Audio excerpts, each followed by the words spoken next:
지난 주간에 추석 명절이 있었죠. 먹고 마시고 놀이도 하고 가족을 만나 즐거운 시간들을 보내셨을 거라고 봅니다. 이런 명절이 끝나면 우리는 어떻게 하면 좋을까 이런 생각을 하게 됐어요. 명절이 끝나면 성도들은 어떤 삶을 꾸려가면 좋을까 생각을 하다가 하나님께 인정을 받은 욥이 생각이 났습니다.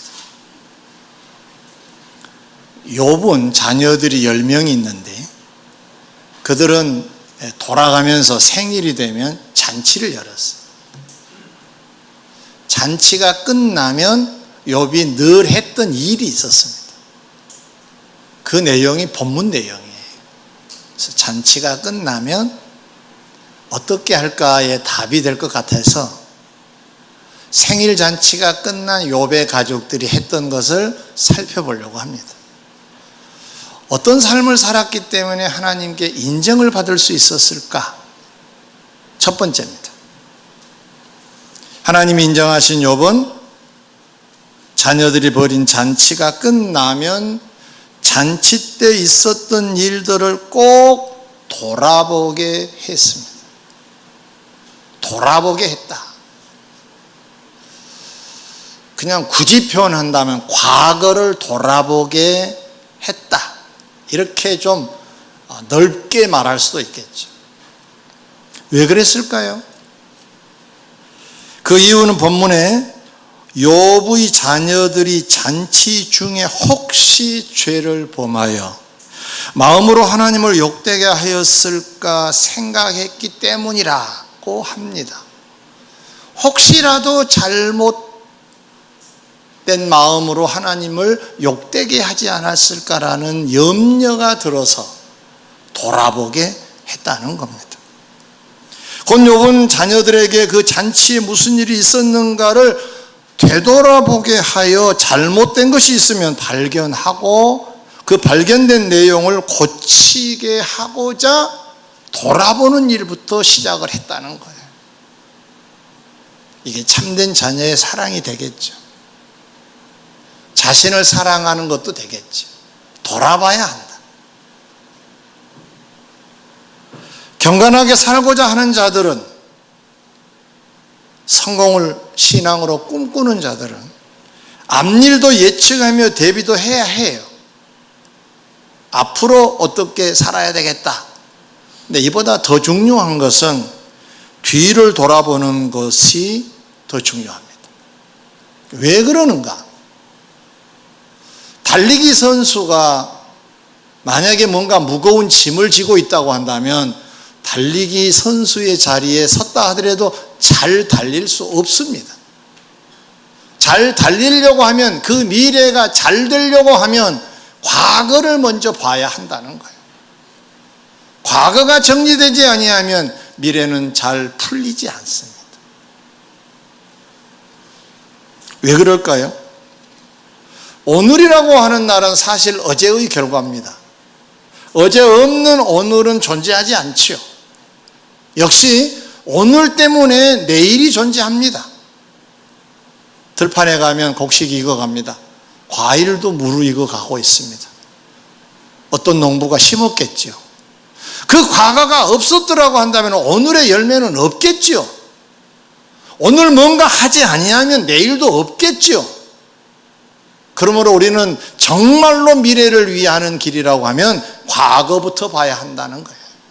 욥은 그랬다고 합니다. 이것이 욥이 하나님께 인정받는 하나의 삶의 원리, 원칙 중에 시작점이라고 하면 좋을 것 같습니다. 성경 중에 보면 구약이나 신약이나 역사적인 기록물이 많습니다. 가령 사무엘상하, 역대상하, 열왕기상하 이런 성경들은 다 역사적으로 기록을 해놨어요.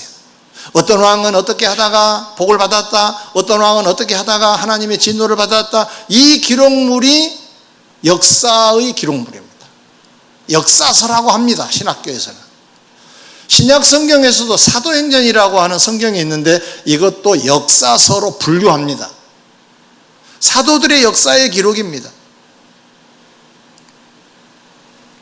왜 이런 역사의 기록물이 성경에 많을까요? 역사를 보면 그들의 과거와 그들의 현재와 그들의 미래가 한눈에 보여집니다. 그들이 어떻게 살았었는가, 그래서 어떤 일을 만났는가, 그래서 어떻게 되었는가가 아주 적나라하게 소개되어 있는 것이 역사서입니다.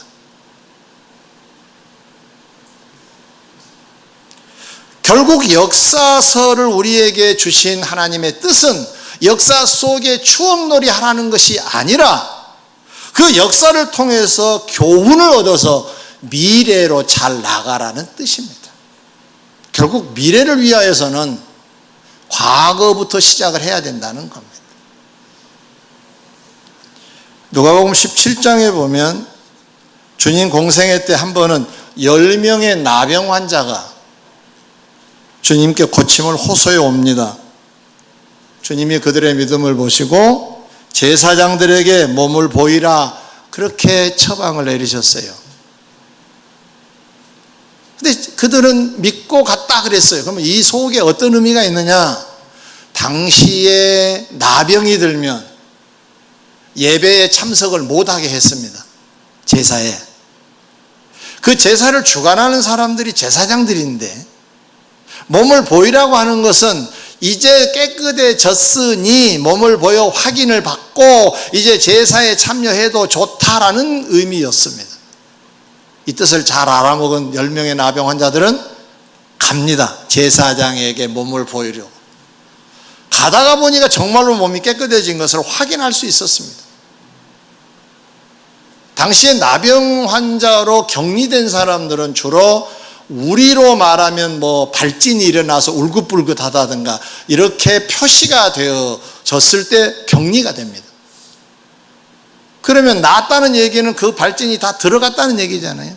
피부가 깨끗해졌다는 얘기잖아요. 그런데 그때 10명의 나병 환자 고침을 받은 그들 중에 한 사람이 돌아옵니다. 돌아와서 자기를 고쳐주신 예수님께 인사를 해요. 고맙습니다. 감사합니다.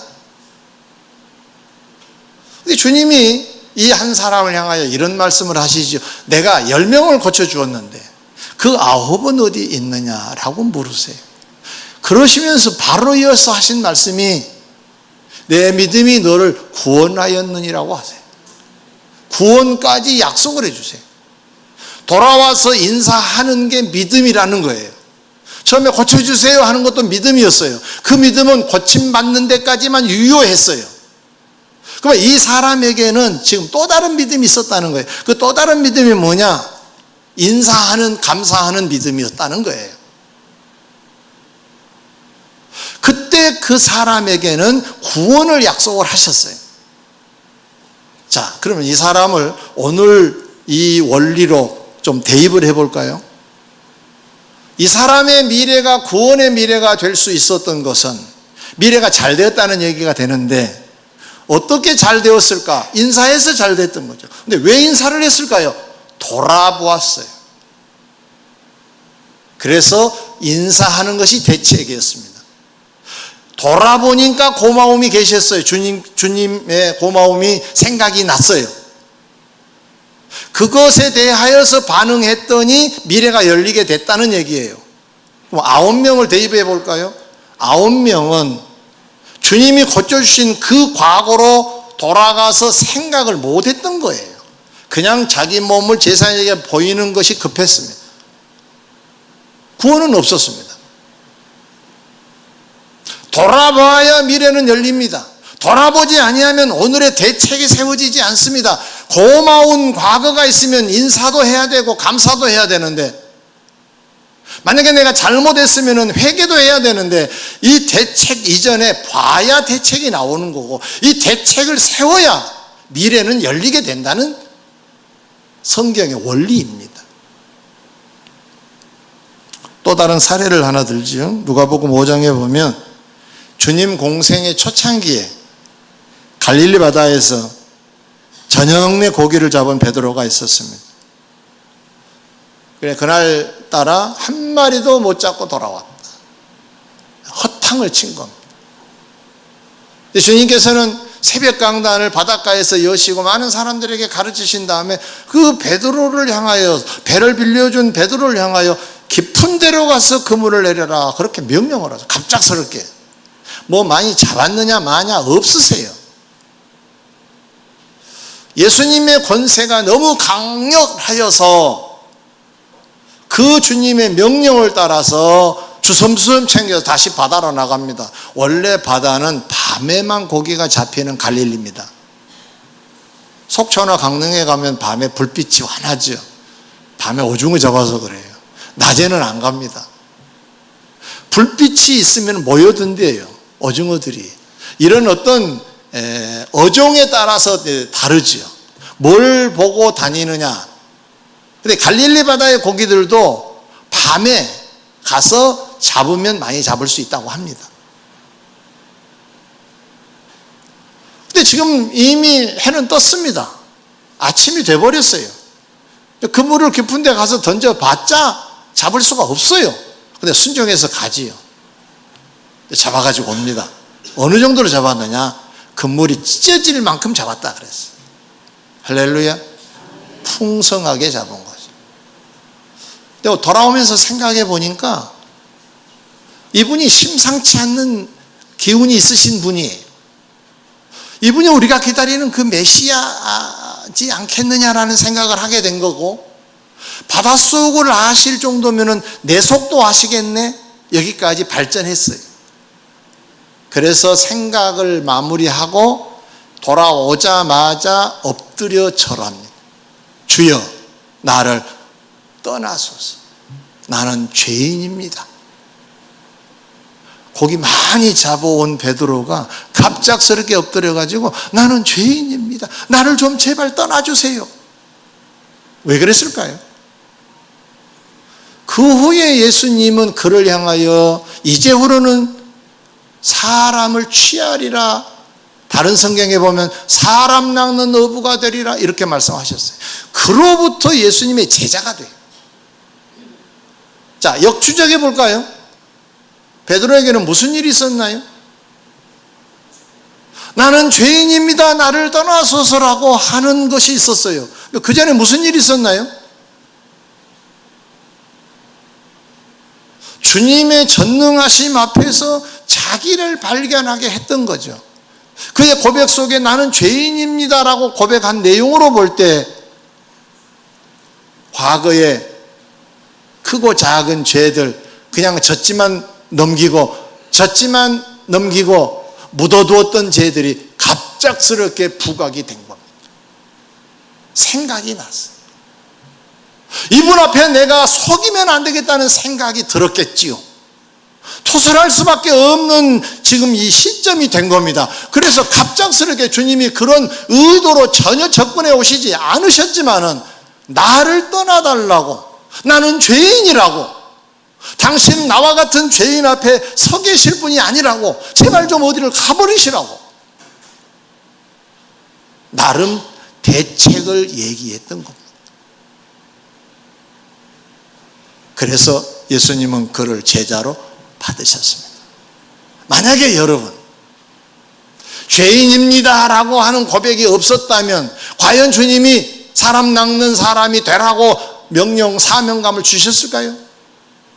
주시지 않습니다. 그럼 도대체 이 고백을 언제 하게 됐느냐? 예수님의 전능하심 앞에, 예수님의 그 무한한 어떤 그 세계를 관찰하는 그분 앞에, 그 신 앞에 자기의 과거를 보게 됐던 거죠. 그래서 고백했고, 고백이 하나님 앞에, 주님 앞에 상달이 되어서 사람 낚는 어부로 탈바꿈 시켜주시는 일이 이제 일어나게 됐던 거죠. 과거를 본 베드로는 제자의 영광을 얻었다, 이런 메시지가 가능하죠. 과거를 보지 않았다고 한다면 제자의 영광은 없었을 것입니다. 여러분은 하나님의 말씀 앞에 있습니다. 하나님의 말씀이 선포됩니다. 이 거울에 여러분을 비춰보셔야 됩니다. 뭐뭘 하라, 뭐뭐 하지 말라라는 말씀을 가지고 우리 자신의 과거, 특별히 이번 명절 때, 지난달에 우리가 어떻게 살아왔는가를 발견해야 됩니다. 사랑하는 성도 여러분, 이번 명절 한 주간 무슨 일이 있으셨습니까? 무엇을 하시다가 오셨습니까? 누굴 만나셨습니까? 웃을 일도 많으셨겠지만 속상한 일도 있으실 거라고 봅니다. 묻어버리면 없어지는 것이 아니라 그것이 언젠가는 여러분이 미래로 달려가고자 할 때 발목을 잡습니다. 그것이 때문에. 그러면 이 과거는 청산을 해야 됩니다. 내가 잘못한 과거가 생각이 나면 말씀의 조명 앞에 회개해야 됩니다. 고쳐야 됩니다. 누군가가 나에게 은혜를 베푸셨어요. 주위에 한량없이 은혜가 많고 많았어요. 그러면 감사 인사를 해야 됩니다. 한 사람의 사례자처럼. 과거를 보고 과거에 대한 대책을 세울 때 미래는 열립니다. 과거를 보지 못하면 미래는 열리지 않습니다. 부모를 어떻게 대하셨나요? 형제 간의 관계는 어떠셨나요? 뚜렷이 생각을 해내십시오. 그것이 혹시라도 욥이 생각한 것처럼 혹시라도 하나님을 욕되게 한 것은 아니었을까요? 먹지 말란 것 먹어가면서 만약에 우리가 명절을 보냈다면 그 과거를 지금 생각해내고 주님 앞에 이 욥처럼 번제를 드리는 심정으로 예배하고 기도하여야 여러분의 미래는 달리는 미래가 될 수가 있습니다. 묻어둔다고 없어지는 것은 아닙니다. 두 번째입니다. 하나님이 인정하신 욥은 자녀들을 데려다가 성결케 하는 대책을 세워서 추진하는 일을 하게 했습니다. 왜 그랬을까요? 그 이유는 말씀드린 대로 혹시 죄를 범하였다면 죄를 묻어두지 않고 정리해야 하기 때문에 생각을 해냈으면 없애는 방법이 나와야 되는 거잖아요.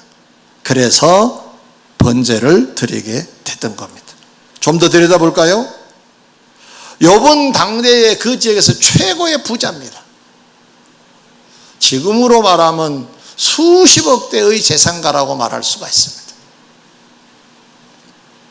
장남, 차남, 그 다음 재산을 나눠줬다고 하면 다 분가를 하고 각 집에서 생일잔치를 했다고 하는 것으로 볼 때 다 장년이 된 것 같은데, 그러면 아버지의 유산을 어느 정도 나눠줬겠죠.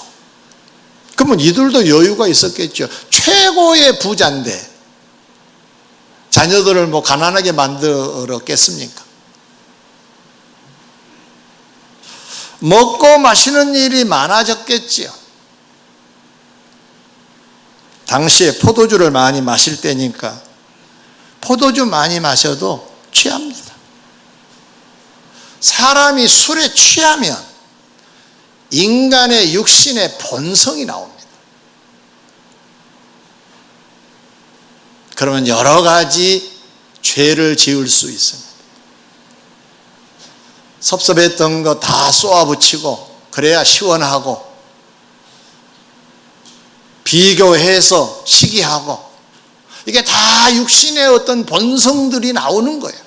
잠재되어 있다가 술 기운에 술이 충동시켜서 나오는 거예요. 형제들이 모이기는 했지만 많은 식구가 모이다 보니까 어쩌면 또 이성의 문제도 생각될 수도 있었을 겁니다. 이러한 죄를 범할 수 있는 가능성이 많았기 때문에, 그래서 요번 그 잔치가 끝나면 자녀들의 명수대로 한 사람 한 사람대로 번제를 드렸어요. 짐승을 잡아서 장남목, 차남목, 삼남목, 사남목, 뭘 했을까요? 돌아보게 해서 생각나게 했고, 이것을 없애기 위해서 번제를 드렸으니까 곧 회개의 시간을 갖게 해 주었다는 뜻입니다. 회개해야 성결하게 될 거 아니에요. 잘못했습니다 그래야 없어질 거 아니에요. 그 시간을 마련한 게 번제의 시간이었습니다. 그 과거를 보고 오늘 할 일을 발견하여 하였을 때 성결하게 되었던 거지요. 이러면 이 과거가 그들의 발목을 잡을 수는 없겠지요.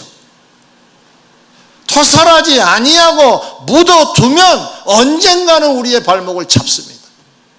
현재 우리의 발걸음이 더딘 이유 중에 하나도 그 과거가 청산되지 않아서 그럴 수 있습니다.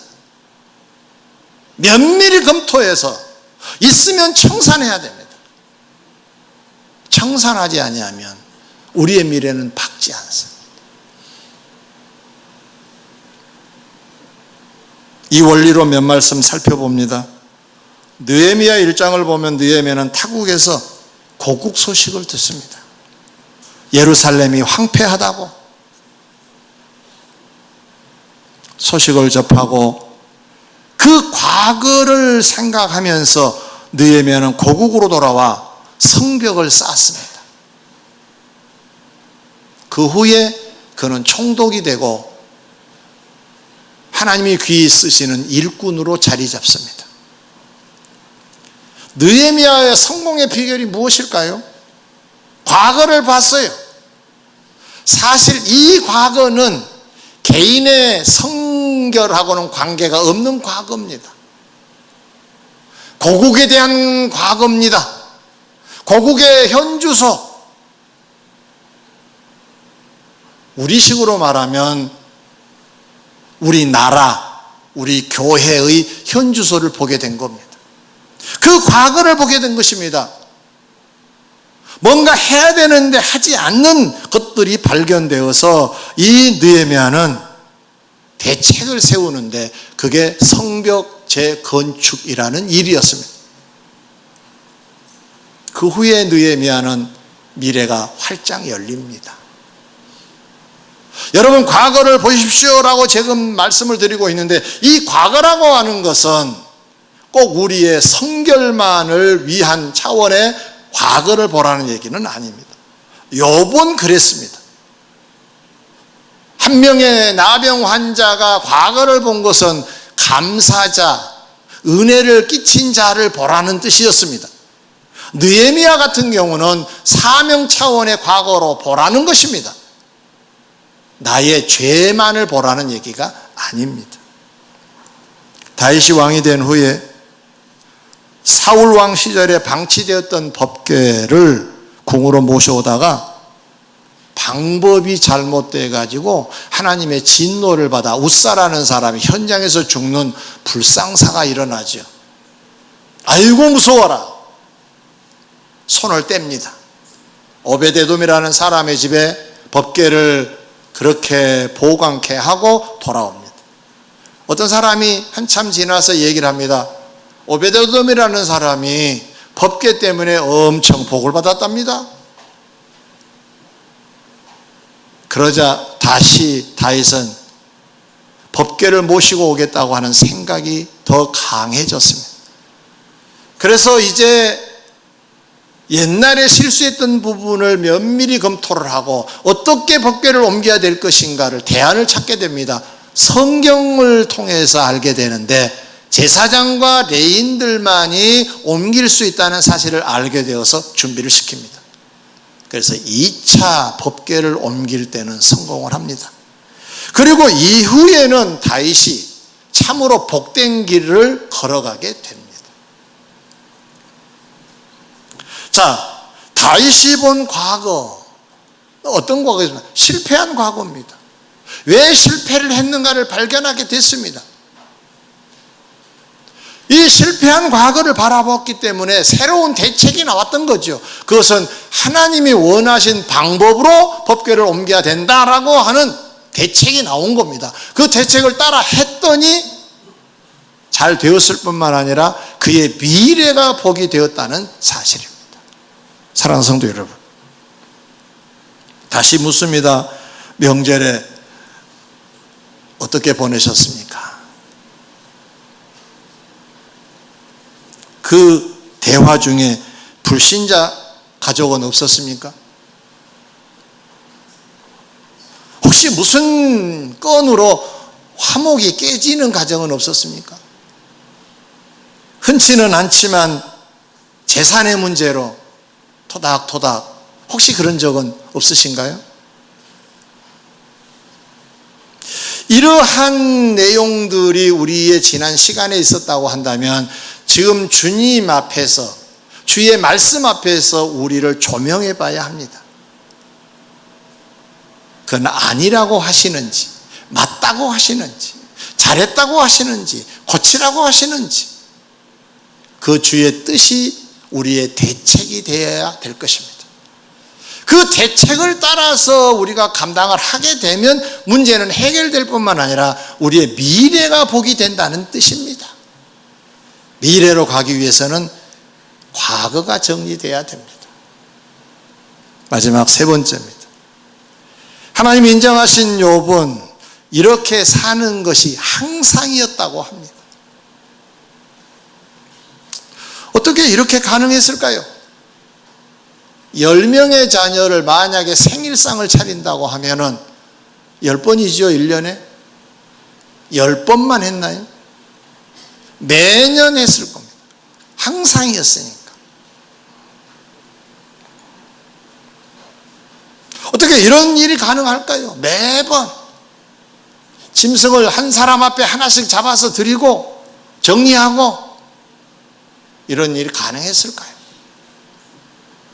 이것은 욥의 마음속에 하나님을 경외하는 마음이 가득했기 때문에 가능했습니다. 소위 우리식으로 말하면 신 앞에 우리가 살고 있다라고 하는 신전의식이 뚜렷했기 때문에 이렇게 할 수 있었던 것입니다. 하나님이 보고 계시기에 늘 이게 전제가 되었습니다.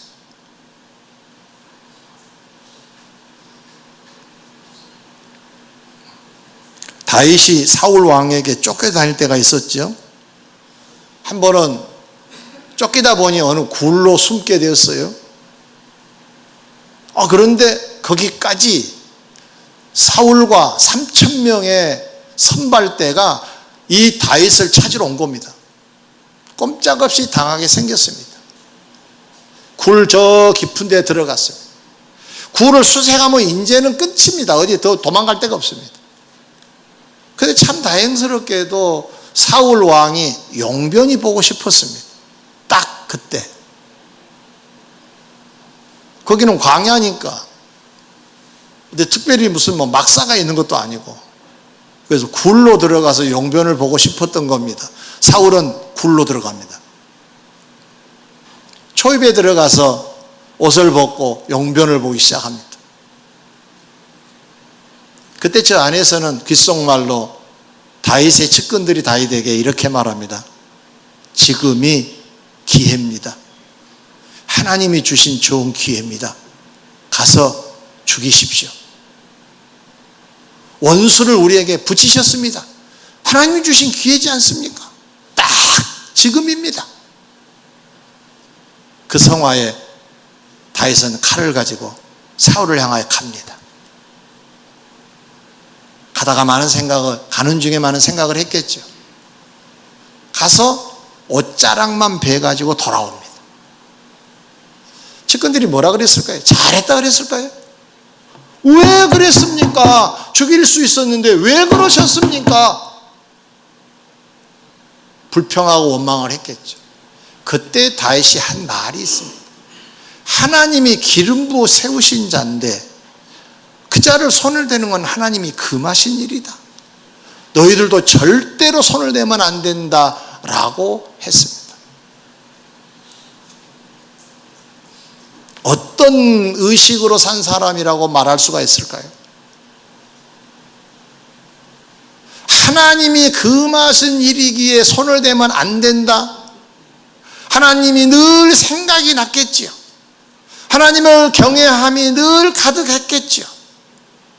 하나님이 보고 계신다는 생각을 늘 했겠지요. 그래서 그렇게 할 수밖에 없었다는 겁니다. 그 후에 사울은 하나님이 데려가시지만 다윗은 그 길을 활짝 열어주십니다. 구약성경 다니엘서를 보면 다니엘이 등장을 하는데, 나라가 침략을 당해서 어려울 때 적군이 바벨론에서 왕족 귀족을 특별히 붙잡아 자기 나라로 데려갑니다. 목적은 귀족 왕족을 잘 교육시켜서 바벨론식 사람으로 만들어 놓으면 비록 이 다음에 다시 이스라엘을 보낸다 하더라도 바벨론과의 끈을 끊을 수 없을 거라고 생각한 고도의 정치술로 데리고 갔습니다. 가서 그들의 학문을 익히게 합니다. 그리고 왕이 먹는 음식을 특별히 별식으로 줍니다. 근데 당시에 왕이 먹는 음식은 어떤 거였었느냐? 그들의 신에게 바쳐진 제물이었습니다. 그 이유가 그 시대의 왕들은 신의 아들이라는 이름으로 살았습니다. 바알의 아들, 아스다롯의 아들, 누구의 아들, 이런 식으로. 그래서 만약에 이스라엘 사람의 왕을 대할 때는 하나님의 아들, 이렇게 그들은 봤던 것입니다. 그래서 그들의 신의 아들이 먹는 걸 이들에게 먹도록 했습니다. 그래서 소위 바벨론 사람으로 만들기 위한 방법이었습니다. 이것을 한 다니엘은 음식 먹기를 거부합니다. 먹지 않겠습니다. 어느 식당에 가서 이거 먹을까 저거 먹을까, 나 이거 안 먹어요, 이런 개념이 아닙니다. 여기는 지금 포로로 잡혀온 바벨론 땅입니다. 밑보였다가는 갑니다. 그런데도 왜 먹지 않겠다고 했을까요? 하나님을 의식했습니다. 신전의식을 가졌습니다. 자기가 어렸을 때 성경을 배웠는데 성경에서 우상에게 바쳐진 제물을 먹지 말라고 하는 걸 배웠습니다. 하나님께 제사를 드려서 물론 나온 건 먹지만 우상에게 제사 드렸던 것을 먹지 않는다는 걸 배웠습니다. 먹지 않겠습니다. 신전의식을 가졌습니다. 하나님을 경외함을 그는 가지고 있었습니다. 그 후에 다니엘은 승승장구합니다. 왜 그랬을까요?